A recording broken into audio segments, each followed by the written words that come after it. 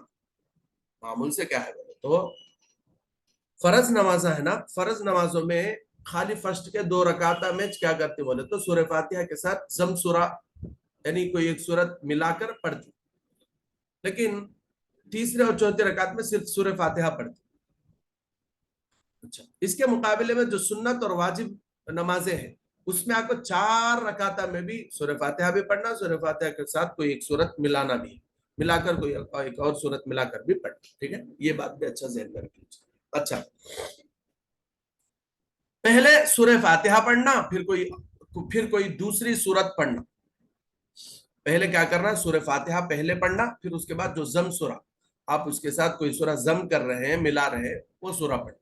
مثال کے طور پر سورۃ الفاتحہ پڑھ لے, اب اس کے بعد اگر آپ قل اعوذ برب الفلق ملا کر پڑھنا چاہ رہے تو وہ پڑھے. ٹھیک ہے, دیکھیے یہاں پر 2 چیزیں, ایک آ کر سورہ فاتحہ اور دوسری کوئی سورت پڑھنے کی مقدار کھڑا ہونا, وہ پڑھنے کے واسطے کتنا ٹائم لگتا ہے کہ اتنا ٹائم کھڑا ہونا بھی واجب ہے. پھر اس کے بعد سورہ فاتحہ اور اس کے ساتھ کوئی سورت پڑھنا بھی واجب ہے. ٹھیک ہے, اچھا اب آگے دیکھو, رکوع کے بعد قومہ کرنا. رکوع میں جاتے ہم لوگ اللہ اکبر بول کر رکوع میں جاتے, سبحان ربی العظیم سبحان ربی العظیم سبحان, اس کے بعد سمع اللہ لمن حمدہ بول کر کھڑے ہوتے نا, ہاتھاں چھوڑ کو سیدھا کھڑے ہوتے نا, تو اسے قومہ بولتے. ٹھیک ہے, اچھا دیکھیے رکوع کے بعد قومہ کرنا یعنی سیدھا کھڑے ہونا. اس کے بعد سجدے میں دونوں ہاتھوں, گھٹنوں بولے تو گڑگوں کو اور دونوں پیروں کو, پیشانی اور ناک کو زمین پر رکھنا. سجدے میں زمین سے کیا کیا ٹچ ہونا, دونوں ہاتھ, دونوں گھٹنے, دونوں پیر, پیشانی, ناک, یہ سب زمین پر لگنا ہے. اس کے بعد دیکھیے ارکان نماز میں سے ہر رکن میں اتنی دیر ٹھہرنا جس میں ایک بار سبحان ربی العظیم کہہ سکے. ارکان نماز بولے تو نماز میں جو بھی کمپلسری کرنے کی چیزیں جیسے قیام ہے, رکوع ہے, سجدے ہیں, یہ سب میں کم از کم سبحان ربی العظیم پڑھنے میں جتنا وقت لگتا کم از کم اتنا وقت لگانا ضروری ہے. ٹھیک ہے, یہ واجب ہے. اچھا, اس کے بعد دونوں سجدوں کے درمیان بیٹھنا, دونوں سجدوں کے درمیان بیٹھنا, اسے جلسہ بولتے ہیں, جلسہ. ٹھیک ہے, اچھا اس کے بعد دیکھو 3 یا 4 رکعت والی نماز میں دوسری رکعت کے بعد اتحیات کی مقدار بیٹھنا. 4 رکعت والی نماز یا پھر 3 رکعت والی نماز پڑھ رہے ہیں تو 2 رکعت کے بعد ایک بار اتحیات میں بیٹھتے نا, تو یہ بھی ضروری ہے. اس کے بعد یہ واجب ہے. اچھا, دونوں قاعدوں میں اتحیات پڑھنا. اب تک کیا پڑھ لیتے ہیں, اتحیات کی مقدار بیٹھنا واجب بول کر پڑھ کے, اب کیا بولے تو اتحیات پڑھنا بھی واجب بول کے پڑھ رہے تھے. ٹھیک ہے, دونوں قاعدوں میں یعنی 2 رکعت کے بعد جب بیٹھتے اس وقت بھی, 4 رکعت کے بعد جب بیٹھتے اس وقت بھی, قاعدہ اولا میں یا قاعدہ اخیرہ میں. 2 رکعت کے بعد جو بیٹھتے نا اسے قاعدہ اولا بولتے, 4 رکعت کے بعد جو بیٹھتے ہیں اسے قاعدہ اخیرہ بولتے. ٹھیک ہے, یہ دونوں میں بھی اتحیات پڑھنا واجب ہے. اچھا, اس کے بعد دیکھیں ایک رکن کے بعد دوسرا رکن فوراً ادا کرنا. معمول سے قیام میں آپ کھڑے تھے, قیام میں آپ سورہ بھی پڑھ لے, اب رکوع میں اللہ اکبر بول کر رکوع میں چلے جانا. اب سوچ لے تھے کھڑ جانا نہیں, ٹائم ویسٹ کرنا نہیں. ایک رکن کے بعد اور ایک رکوع کے بعد قومہ کے بعد سجدہ, یہ فٹافٹ چلتے رہنا, یعنی زیادہ اس میں رکنا نہیں. اچھا,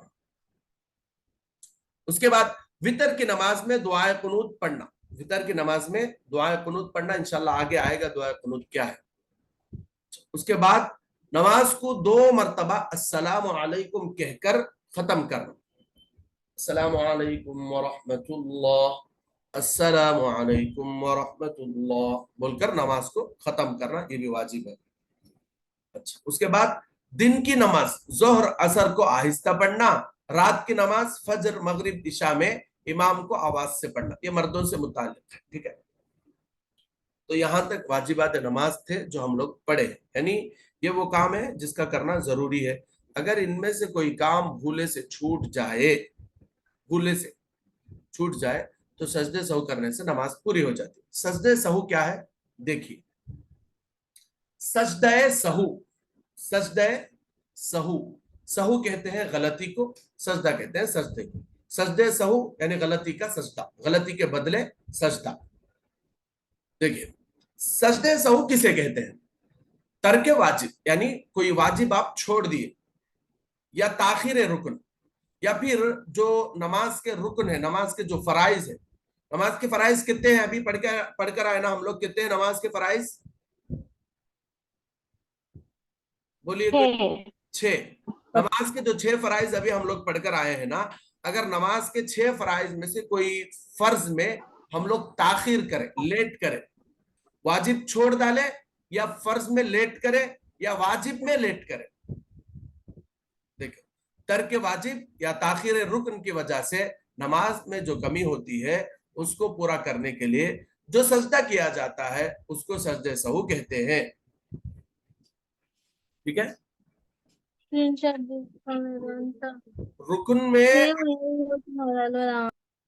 رکن میں یعنی جو نماز کے ارکان ہیں، قیام، رکوع، قیام، قرات، رکوع، سجدہ، قیدہ، یہ جو قیام کے جو فرائض ہے نا، ان فرائض میں اگر تاخیر ہوتی ہے یا پھر واجب میں سے کوئی واجب چھوڑ دیتے ہیں یا کوئی واجب لیٹ کرتے ہیں تو اس کے بدلے میں جو سجدہ کرتے ہیں نا، وہ سجدے کو سجدے سہو کہتے ہیں. سجدہ سہو کرنے کا طریقہ کیا ہے دیکھیے. قائد اخیرہ میں یعنی 4 رکعت کے بعد رہندے یا پھر 2 رکعت کے بعد لاسٹ میں، یعنی نماز ختم کرنے سے پہلے جو اتحیات کے واسطے ہم لوگ بیٹھتے نا اسے قائد اخیرہ بولتے ہیں. ٹھیک ہے. قائد اخیرہ میں تشہد کے بعد یعنی اشہد ان لا الہ الا اللہ واشہد ان محمد عبدہ ورسولہ بول کر جو ہم لوگ بولتے نا، اس کے بعد درود پڑھتے، درود شریف پڑھے نے سر کا. تشہد کے بعد سلام پھیر کر 2 سجدے کیے جائے. مثال کے طور پر آپ سے کوئی واجب چھوٹ گیا یا پھر کسی رکن میں آپ یعنی کسی فرض کے ادا کرنے میں آپ تھوڑا لیٹ کر دی تو اب آپ پر سجدہ سہو واجب ہو. آپ سجدہ سہو کیسا کریں گے بولے تو آپ مثال کے طور پر 4 رکعت والی نماز پڑھ رہے تھے تو آپ کے 4 رکعت کمپلیٹ ہونے کے بعد جب آپ اتحیات کے لیے بیٹھتے ہیں تو آپ اتحیات پڑھیں گے. التحیات للہ والصلوات والطیبات السلام علیکہ ایہا النبی ورحمت اللہ وبرکاتہ السلام علینا وعلی عباد اللہ الصالحین اشہد ان لا الہ الا اللہ واشہد ان محمدا عبدہ ورسولہ. یہاں تک پڑھنے کے بعد السلام علیکم ورحمت اللہ بول کر ایک سلام پھرنا. ایک سلام پھرنے کے بعد اللہ اکبر بول کر سجدے میں چلے جانا. سبحان ربی الاعلی، سبحان ربی الاعلی، سبحان ربی الاعلی، اللہ اکبر بول کر بیٹھنا. پھر اللہ اکبر بول کر دوسرے سجدے میں چلے جانا. پھر وہاں پر سبحان ربی الاعلی، سبحان ربی الاعلی، سبحان ربی الاعلی، پھر اللہ اکبر بول کر بیٹھنا. اب پھر یہاں سے التحیات شروع کرنا. التحیات للہ والصلوات والطیبات.